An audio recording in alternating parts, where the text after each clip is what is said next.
probably already from the age of 18 or 19. And, you know, I'm obviously in music, so how the hell do you get into comics? It's been brewing in my head for so long. Then I meet this gentleman, and he was the missing link. And we had a chat, literally hit it off straight away. We connected, and we made it all work. So that's the short version. Cool. I have a question then. You know, with the neon futuristic, digital, I mean, you know, very mature content, Hexagon, you're hitting a YA market. Any reason particular why you wanted to go in that direction? Actually, you know, when I do my biggest concerts, they're all ages as well. So I have like a young demographic. But I think it's actually not just for young people, it's for... No, it's not, but it's labeled as a YA. But I didn't want to exclude them, you know, because I think it's a big target group. Plus, one day I want my future kids to be able to read it. And yeah, it just really worked out that way. I look at it from a slightly different perspective. So for me, as somebody in the industry, I'm looking at, okay, how do we really help the industry thrive? And if you look, there's just what's called an age of imprinting. And so while even adults can change their mindset at any time, there's no question that when you're younger, you are more likely to change and more likely to change rapidly and in dramatic ways. So as a company, the only reason we exist is to impact people's mindsets. So our company is now basically changing our focus and going much younger. We want to do it though in a way, like if you read manga, they're very good at never talking down to a kid. So they don't tell a childish story. They tell a story that's accessible to kids, which is what was really important to Don, and so that made a lot of sense to me. Let's make a story that's accessible to kids, doesn't talk down to kids, but will hopefully have a tremendous impact. You know, we'll consider this a win if 10 years from now, people are coming up and say, yo, that book put me on a path, right? And so that's how we think of it. And that was your, like, when we met first, that was like your first demand almost. He only gets, you know, he only works on things that actually have impact, positive impact on people's lives. And that was the same for me. Anything I do with my music or music videos or the art, everything around it, even the clothing line, it's all focused towards making a better world and influencing people in a way that they're motivated, they love themselves, and it's all very, very positive. And you know, that's exactly where our Crossway came together. Tom, I have a question for you. What made you decide specifically to work with Don Diablo? And because Don, you kind of touched on that as to why you wanted to work with Tom. So maybe Tom, if you want to take it over. Yeah, so thankfully we got put together by Andrew, who's hiding in the back there as part of Don's team. And I said, look, I only like to work with people that really get what I'm trying to do. So the positivity, that we have a fiendish bent towards sci-fi. And he was like, Tom, if you're into positivity and sci-fi, Don Diablo literally is the perfect human. I said, all right, put me on a call with him. So we got on a call and we started talking about things that we like and the areas of sci-fi that we're both into. And there was so much overlap, starting with Star Wars. And he's actually done a collaboration with Star Wars, a fashion collaboration. Wow. So I was like, all right, hold on. If this guy was able to get them to let him do an actual collaboration, already that says something about his hustle, but it also says something about his true love for sci-fi.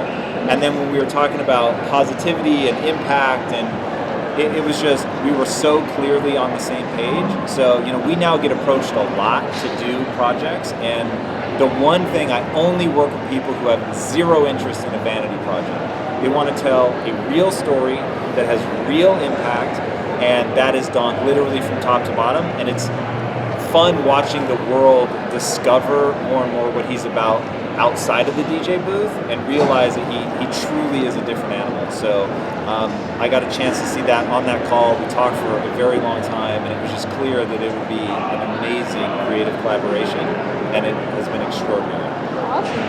The amazing thing is it came together on that day, basically. Like, Tom doesn't mess about, and that's amazing because a lot of these people in the world actually have they talk a lot, but Tom doesn't talk a lot, he just does, which is very inspiring. It's just like, you have the chat, you connect, he thinks it's a great idea, boom, makes it happen. And then literally within days we were like working, which is crazy if you think about it.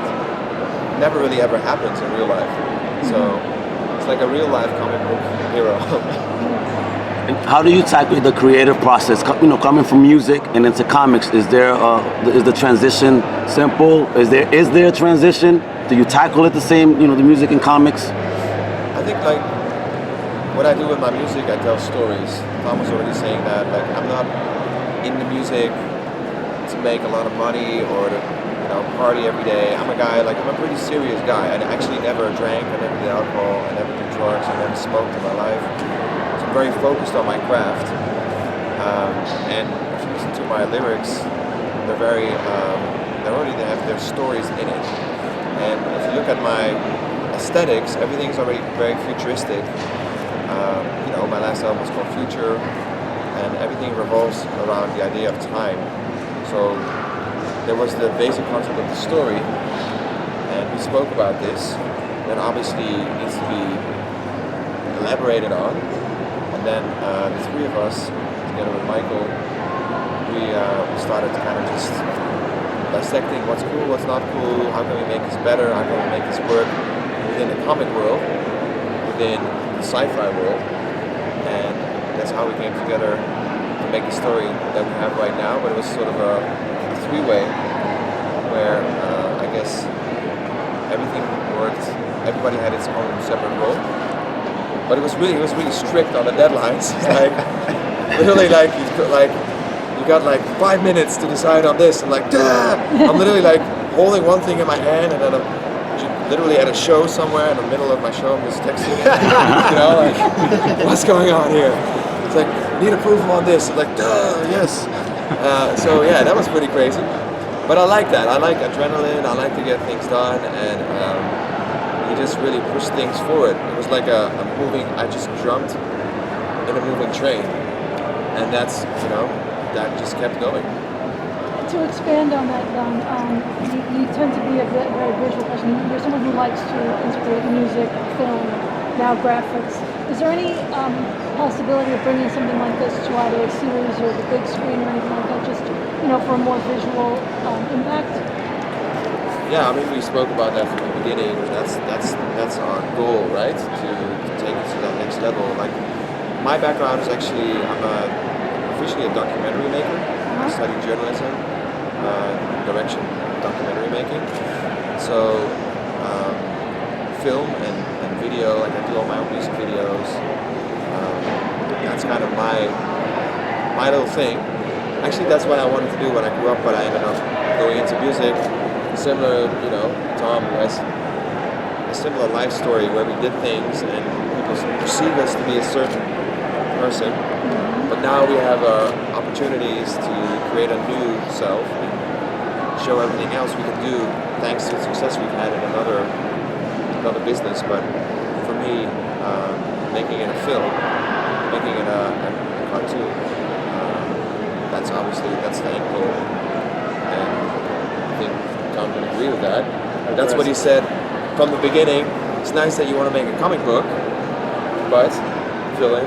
Yeah, so as you guys well know, it's the comic industry is challenged financially, but it is the single most extraordinary way to create intellectual property ever because it's so community oriented. So you create this work and people read it and they engage with it. You get to meet them and you travel around the country and sometimes around the world. You get to meet the fans face to face, see what's resonating. And because it's done in steps, it's like you get that feedback, you integrate it into the story. So it is truly this unparalleled form of creating IP. But to hit the mass audience, then you have to move up into the film to television. So when I look at where it works best is the manga market to anime and then going around the world, right? It's just a nice proven formula. Now it doesn't have to be animated, but that same thing where you build your readership, you prove out the story, you connect with an audience, and then from there there's appetite because the budgets are so big that they need to know that something is working. So when Impact Theory launched, we said, look, we have to face the reality of a 1 in 20 hit ratio. So my wife and I had a lot of success in our past business. We could have bought an island and retired. We could co-finance a $100 million film. But if that film fails, then we're out of business. And so we never, like as a business person, number one thing is avoid a mortality event. That's it. So everything that we do to make sure we protect our downside so that we can fail over and over and over and really learn something. So you come with that attitude and we're able to work together over years. You create something that's amazing.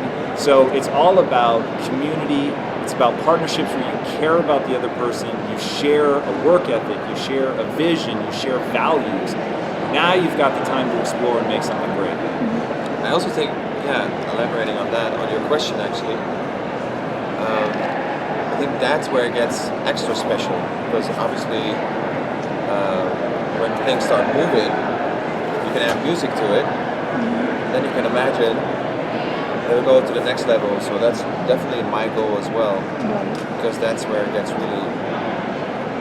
elevated, and just the idea of working on the soundtrack and just bringing it to life. I think that's when you really understand what it's supposed to be. And we already talked about like soundtracking it even in further editions down the road. Like I want to make a playlist where you just listen to when you're reading the comic book, like you're listening to these songs, and then it's like music really stimulates the mind to a point where you can create all these fantasies. Like I mean, even nowadays, a lot of kids who grow up, you get everything thrown into their face. Like I remember when I needed to cycle like 30 minutes to actually buy a comic book or to buy a CD, and I would just, that would be my thing for months. And I think the age of something physical having worth is slowly going down. So you definitely want to take it to a point where it becomes more and more valuable.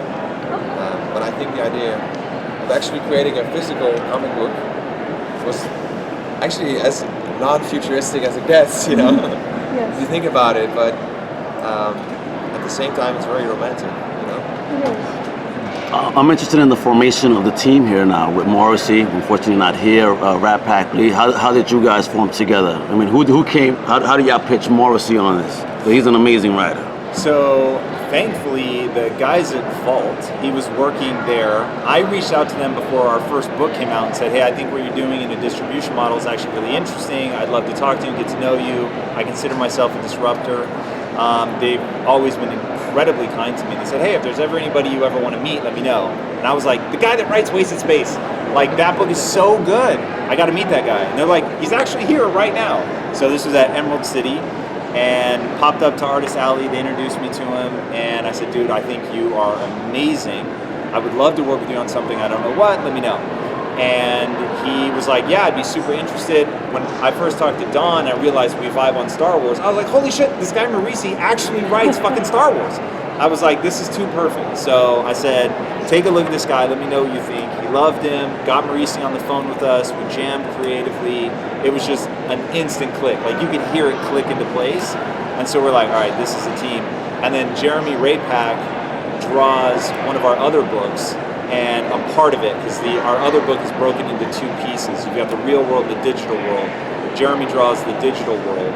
So working with him has been extraordinary, and I knew he had spare cycles because he draws such a small part of that book. So I said, hey, I'd love to get all of your time, but I need a more anime style. Like, can you do that? And he was like, actually, that's my preferred style. So he banged out a new look for us for this and just crushed it. Awesome. And the likeness is amazing on you. Yes. Love it, bro. This question is Well, at first I looked like an Italian fashion designer. I was like, had like the eyebrows were like, what do you call it? What's the English word for it? Unibrow? Yeah, no, like when they're like really thin. Oh, like, too sculpted? yeah, I don't know and the if beard that's was like what you super sculpted. I'm like, thank you, but yeah, I like it a bit more rough. And then after a few more sketches. Actually, with the eyebrows, let's go Impractical Jokers and Murr. You had them on fleek. I was like, I look good, but it doesn't look like me necessarily. I don't need to be perfect. So, Yeah, it's funny. It's actually hard to translate somebody when you're not trying to be realistic. You're trying to have a cartoon look, but to make it also look like them is a really tough balance. Tom, a question for you. For Impact Theory now, you have this, last year it was Steve Aoki. What's next for you in Impact Theory? So we have 3 more books that'll be coming out in 2020, in addition to Volume 2 of Neon Future, Volume 1 of Hexagon. We're going to be going hard into manga. So I actually have a trip to Japan in a couple weeks, going to be going there, scouting artists. I think manga has already proven that it's the future, and I think the reason it's the future is it tells a succinct story in a single volume so that you don't have to go monthly. I think that should be dead as disco. It's like, to me, fighting over that just doesn't make sense. And the only way to get kids into it, it's got to be cheap, it's got to be a single story. You can't ask them to go to the store, to have their parents drag them to the store. That worked when it was the only way, but once there's a better way, it's illogical. So you've got Raina Telgemeier killing the game, you've got Dogman killing the game, and people just aren't being real about where the industries could head, I should say. One trip to Tokyo will make you go, oh, shit is broken in America. Like, all the arguments just stop. Like, the arguments people are having in the US about the comic market, literally, let me take someone to Japan for 45 minutes. I'll walk them to a random neighborhood and they'll see a manga shop on a random corner. They will walk in, it will be clean and beautiful, it will feel like a corporate store, they will be selling books by the pallet. It's fucking crazy. It is just, it's so different. They're not squabbling over it. They go, oh, girls like comics? Let's make a girl that speaks to, or a comic that speaks archetypally to a girl. Boys like comics? Let's make a comic that speaks archetypally to a boy. They're not trying to tell one story for fucking everybody. They've got 1,000 different like genres. They go deep into it. If you like, I mean, look, everybody knows the Japanese go deep on some weird shit. Oh, yeah. But like, to me, that's how you do it. That's how you tell a fucking rad story. You say, who am I talking to? And now I'm gonna talk really well to that person. And because of that, they're the only ones exporting culture anymore through like drawings. It's crazy. And might I suggest a book called A Billion Wicked Thoughts. That shit will change your mind about how you tell stories, my friends, because it makes it very clear boys and girls are different. It just is what it is. And so as a company, we're going to be speaking really hardcore to demographics. So Lisa runs a division called Women of Impact. So it's not like we're going to ignore that. It's a huge demo. But we're going to talk to them. So it's going to be for women by women. And then we're going to get some for boys by boys. And like really tell fucking hardcore stories that are in a lane. Tom, I have a question. You mentioned before that your intention is to be disruptive, and you kind of have that, simultaneously very kinetic, but also very clinical perspective on what needs to be done. Has the fan response, has the audience response been what you anticipated, or have you had to kind of shift? No, we've sold about twice what anybody said we would have the right to sell. So that's been really exciting. And I think that was me still not fully understanding the game. So now that we're getting more clinical and more precise in what we're doing and have a very clear thesis on the psychology of where everything is at, I think that over the next 5 years, you're going to see like what disruption really looks like. And the funny thing is, I'll tell anybody. I will tell you exactly what I'm doing. Come with me. Book a flight on the same fucking trip to Japan. I will give every secret I can, because all I'm trying to do is get new people into this that are young, that are going to be positively impacted, and then as they grow up, because we hit them at the age of imprinting, it becomes a thing for life. Like what you're going to see in the book, literally, this story is this man's age of imprinting. It is what he went through. It's his relationship with his dad. It's his relationship to music. It's like the relationship to sci-fi and all of that stuff. It's why we said it in the 80s. It's like all an echo of what he really went through. And then when we all think about what did we go through at that age, we may not want to admit it, but that's the most important part of our lives. I hate that that's true. Nobody wants that to be less true than me, but it is true. And so, man, I will tell anybody, here's the ironic thing about giving away secrets, people never use them. Because they can't be unemotional about it. They can't just go, oh, it's not working, let's do something else. They've got too much momentum, too much stuff tied up into it. So, but we literally, Lisa and I are professional secret givers. We just tell people. We literally, like Babe Ruth fucking called our shot 3 years ago, put it up on the website, moment by moment, said this is how we're going to build the next Disney. You can try and outperform me, but you're never going to be able to keep up. That's just real. That's growth, man. Love that. And I have a final question for you, Don. So now that you've done this Hexagon and you're working with this amazing direction, do you project that you'll be working together in other areas as well outside of the comics industry since you are making such a big impact? You mean in general or together with Tom? Both, in general and together with Tom. Well, first of all, obviously, I'd love to do anything with Tom. That's a given because he's a breath of fresh air. Like I'm like I guess we're both like beasts in the sense that I usually sleep 3-4 hours a night. I work until late at night, like to 6-7 in the morning every single day, 7 days a week. Because you only have one life. I really want to kill this. And I have a story to tell through comic books, music, art, music videos, film, documentary. That's like a mission. So it's hard to sleep. I lay awake at night. I don't go on holidays because it's like, what do? You lay on the beach, just like stressed out from not stressing out. Like literally want to do so many things still. So I'm working on a new collection for the Star Wars clothing collection. It's coming out next year. And for me, there are like so many projects that I'm working on, but I never mention because then you're the guy who has all the ideas and he doesn't deliver. So again, like you could go in like I have a great idea for a comic book, and then you walk around with it for years, but then you're that guy. I just want to do it and then show it. That's basically what it is. And sometimes I take people along for the process. Like making an album. If you follow me on my socials, you can literally see me every single night to 5-6 in the morning, kind of putting it together. But it's my goal to just keep collaborating in the fashion industry and comic books, obviously, and bring it all together. Because for me, that's where it all comes together in a sense. But let's say you have the cartoon, that's where fashion, music, and comic comes together. And that's where it becomes super unique. And you can really make a difference. But if you look, like, that's literally, the jacket I'm wearing is literally a jacket I designed, so it's like, that's an actual jacket that the drawing is based on, so it's literally what I look like when I go to my mom. So, it's, for me it's not creating something, it's just being who I am, and I think from now on, like, even if you look at the tour, right now it's been the most personal thing I've ever done.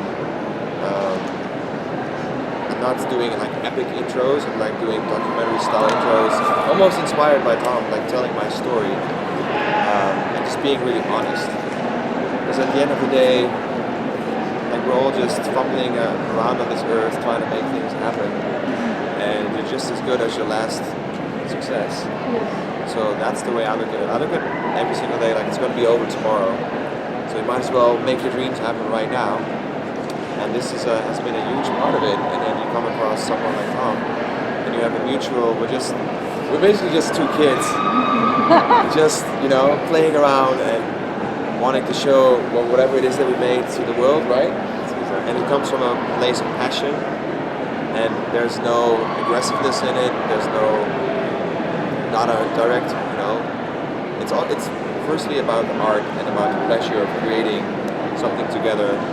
Like two kids in a playground, like Steve Jobs was here, just kind of just wanting to do something, and I think that's why we're here at this crossroad. But obviously, what else can we do? I mean, let's do shit. Yeah, I was gonna say, let me tell you, I'm open. When you find somebody that you like to collaborate, you drag it out, you bring every ounce of joy and creation out of it possible. So there are far too few people in life that you love being around and that you can work, because it gets hard, right? And so in those moments where it's hard and you have to grind it out, you want to know the other person's going to show up for you, and there just are not many people on this planet like Don. So I also think like people like see you as the cliche of like Don makes music, so that's what he does, or Tom is an amazing businessman, so that's what he does. Ooh, he's getting into doing this now. But that's not really. We were talking about it when we first met, like we just did things before we're doing what we're doing right now because we didn't want to be those guys not making it happen. So we had to have a different path. So my path was music. I never wanted to be a musician or a DJ or I still don't know what I want to be. I just do shit, and I try to do it as epic as I can. But it's not my dream to do this. Like every time people are like, oh, so great to meet you, and you still stayed so normal. Like I'm literally just getting by every day. I'm like literally trying to do this shit. But like my idea was to, when I grew up, to make films. And then we were like, that's so fucking complicated because you depend on other people. Yes. It's like making a comic book.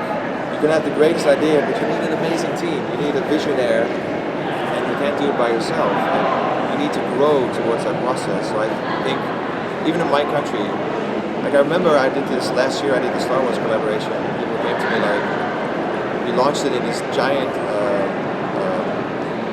warehouse. They were like, you just broke a record of the biggest sales. You just broke the Louis Vuitton record. Biggest sales on the first day. Wow. And I was doing an interview with all like fashion press. They were all like skeptical. Oh, Don is a musician. He comes from music. What is he doing in fashion now? And then we showed them the numbers, and they were like, oh shit, this is real. And then someone said like, so maybe are you like a fashion designer? I'm like, well, I design fashion, so why is it between records? You know, we made a comic book, so why is it between records? It's never between records.